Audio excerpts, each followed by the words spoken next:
Querido doctor, me pongo en sus manos. Haga usted de mí lo que guste. Voy a decirle con toda franqueza mi extraño estado de ánimo.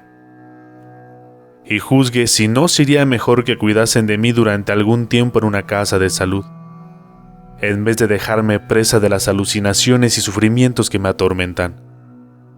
Esta es la historia, larga y exacta, de la singular enfermedad de mi alma.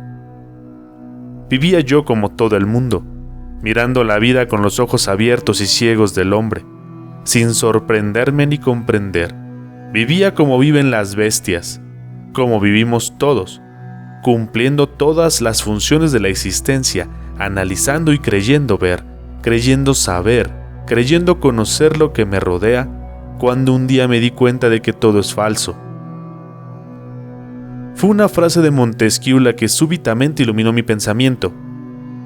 Es esta: un órgano de más o de menos en nuestra máquina nos hubiera dado una inteligencia distinta. En una palabra, todas las leyes asentadas sobre el hecho de que nuestra máquina es de una determinada forma serían diferentes si nuestra máquina no fuera de esa forma. He pensado en esto durante meses y meses, y poco a poco ha penetrado en mí una extraña claridad, y esa claridad ha creado ahí la oscuridad.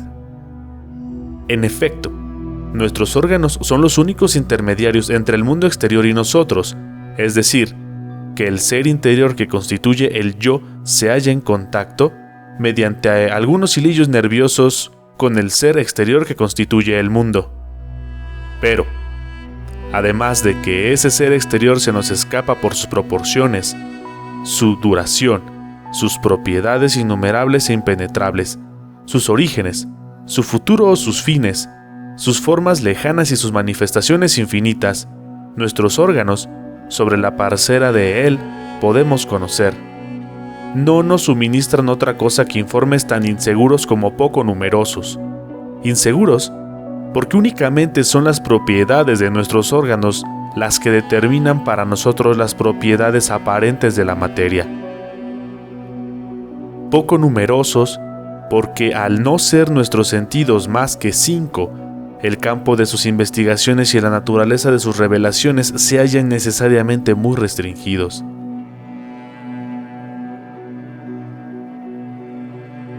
Me explico. La vista nos indica las dimensiones, las formas y los colores. Nos engaña en esos 3 puntos.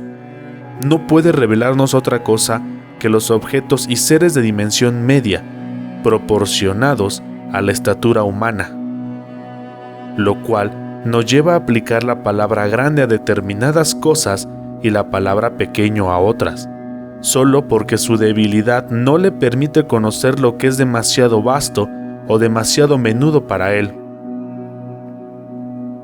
De ahí resulta que no se sabe ni se ve casi nada, que el universo casi entero le queda oculto, la estrella que habita el espacio y el inmáculo que habita la gota de agua. Incluso, aunque tuviera 100 millones de veces su potencia normal, aunque viese en el aire que respiramos todas las especies de seres invisibles, así como los habitantes de los planetas próximos, todavía quedarían numerosos infinitos de especies de animales más pequeños y mundos tan lejanos que jamás alcanzaría. Así pues, todas nuestras ideas de proporción son falsas, porque no hay límite posible en la magnitud ni en la pequeñez.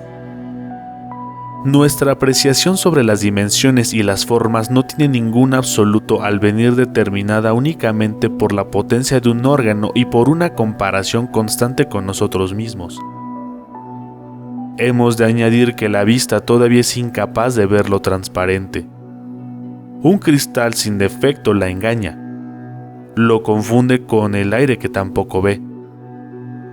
Pasemos al color.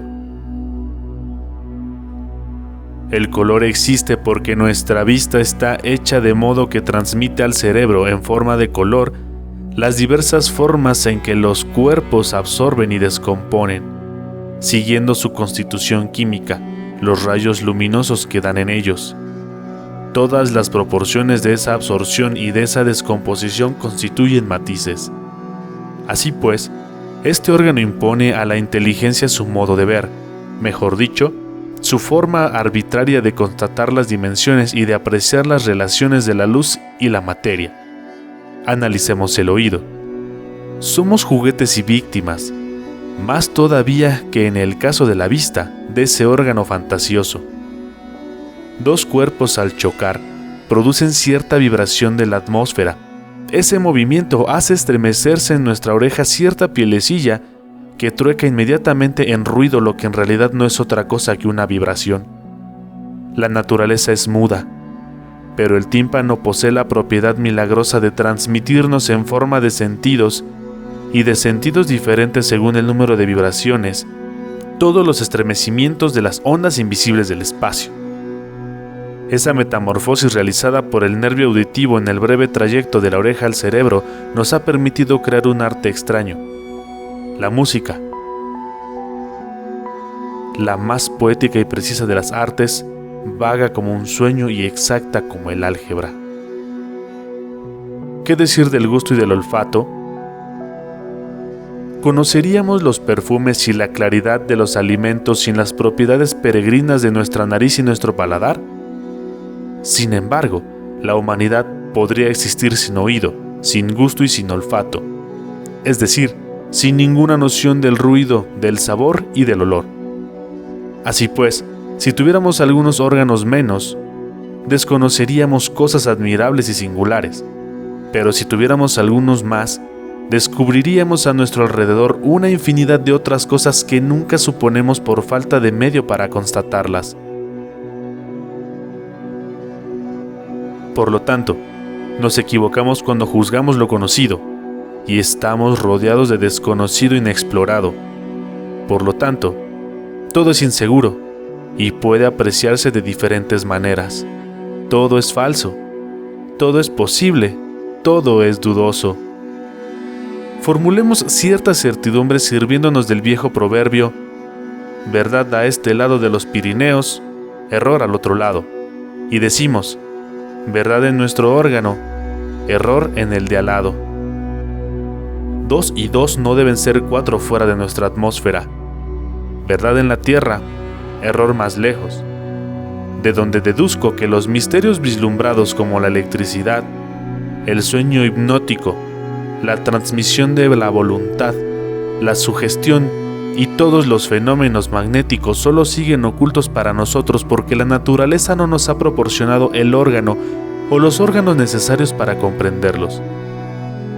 Después de haberme convencido de que todo lo que me revelan mis sentidos solo existe para mí tal como yo lo percibo, y de que sería totalmente diferente para otro ser organizado de otro modo, después de haber llegado a la conclusión de que una humanidad hecha de otra forma tendría sobre el mundo, sobre la vida, y sobre todo ideas absolutamente opuestas a las nuestras, porque el acuerdo de las creencias solo deriva de la similitud de los órganos humanos, y las divergencias de opiniones provienen únicamente de las ligeras diferencias de funcionamiento de nuestros hilillos nerviosos. He hecho un esfuerzo de pensamiento sobrehumano para suponer lo impenetrable que me rodea. ¿Me he vuelto loco? Me he dicho: estoy rodeado de cosas desconocidas. He supuesto al hombre desprovisto de orejas y he supuesto el sonido como suponemos tantos misterios ocultos. El hombre constata fenómenos acústicos cuya naturaleza y procedencia no podría determinar, y he tenido miedo de todo lo que me rodea.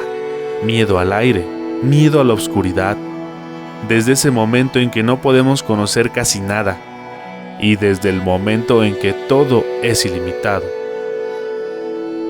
¿Qué es el resto? ¿No es el vacío? ¿Qué hay en el vacío aparente? Y ese terror confuso de lo sobrenatural que acosa al hombre desde el nacimiento del mundo es legítimo, porque lo sobrenatural no es otra cosa que lo que permanece velado para nosotros. Entonces he comprendido el espanto. Me ha parecido que rozaba constantemente el descubrimiento de un secreto del universo. He intentado aguzar mis órganos, excitarlos, hacerles percibir por momentos lo invisible. Me he dicho, todo es un ser. El grito que pasa en el aire es un ser comparable a la bestia, puesto que nace, produce movimiento y se transforma incluso para morir. Por lo tanto, el espíritu pusilánime que cree en seres incorpóreos no se equivoca. ¿Quiénes son? ¿Cuántos hombres lo presienten, se estremecen cuando se acercan, tiemblan con su imperceptible contacto? Uno lo siente a su lado, alrededor, pero es imposible distinguirlos porque no tenemos los ojos que los verían, o mejor dicho, el órgano desconocido que podría descubrirlos. Así pues, sentía en mí, más que nadie, a esos transeúntes sobrenaturales, seres o misterios. ¿Lo sé acaso? No podría decir lo que son, pero siempre podría señalar su presencia. Y he visto un ser invisible, hasta donde puede verse a esos seres. Permanecía noches enteras inmóvil, sentado ante mi mesa, con la cabeza entre las manos y pensando en esto, pensando en ellos. De pronto creí que una mano intangible, o más bien un cuerpo inasequible, rozaba ligeramente mi pelo. No me tocaba, por no ser de esencia carnal, sino de esencia imponderable, incognoscible.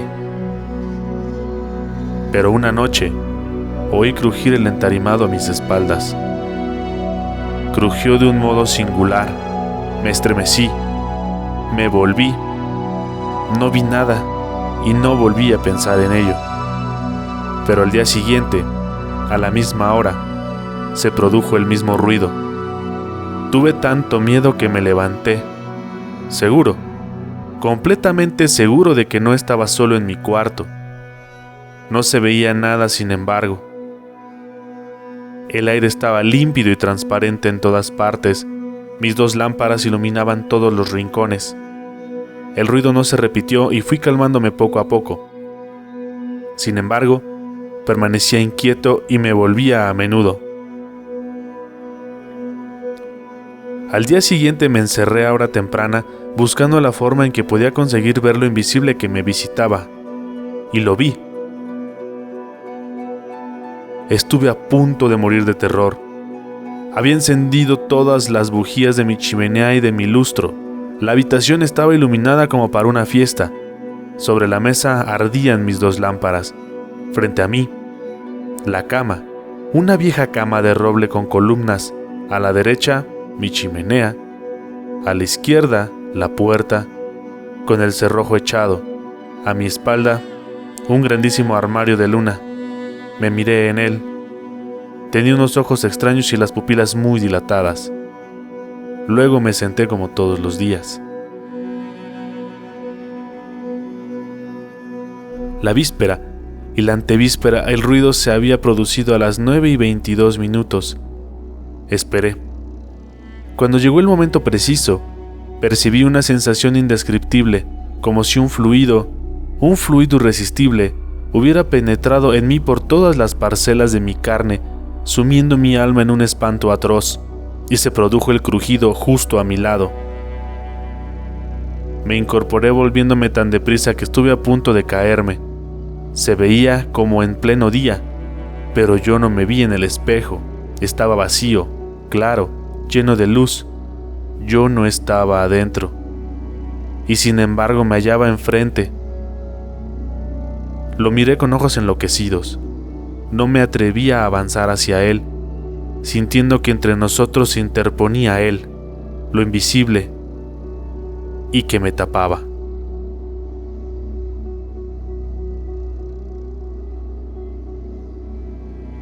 ¡Qué miedo pasé!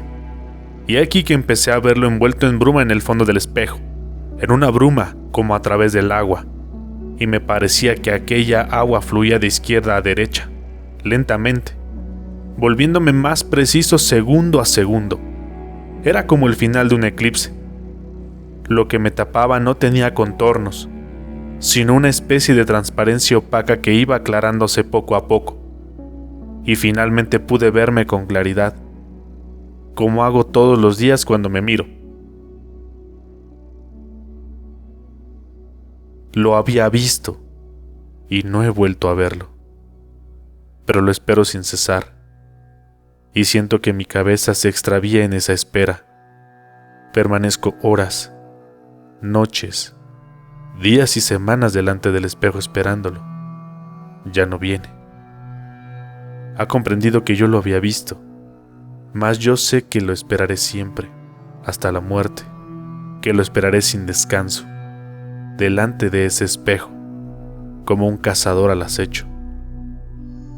Y en ese espejo empiezo a ver imágenes locas, monstruos, cadáveres horribles, toda clase de bestias espantosas, de seres atroces, todas las visiones inverosímiles que deben acosar la mente de los locos. Esta es mi confesión, querido doctor. Dígame qué debo hacer.